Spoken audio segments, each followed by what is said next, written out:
আমি যখন ক্লাস 7-এ পড়ি তখন আমার শ্রদ্ধেয় আনিসুর রহমান স্যার একটা গল্প বলেছিলেন।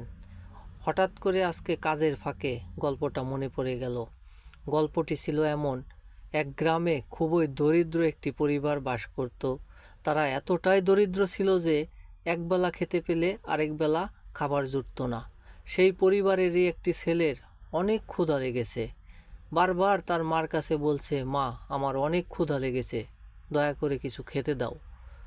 কিন্তু ঘরে দেবার মতো তার মার কাছে কিছুই ছিল না।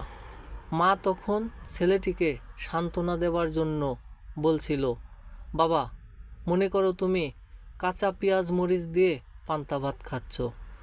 মায়ের জবাবে ছেলেটি বলে, মা, আমি যদি মনে মনেই খাবো তবে পান্তা ভাত আর কাঁচা মরিচ কেন?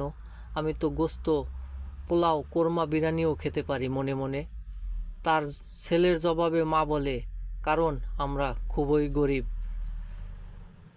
শিক্ষণীয় বিষয় হচ্ছে এটা, দারিদ্রতা এমন একটা জিনিস যেটা স্বপ্ন দেখতেও বাধাগ্রস্ত করে।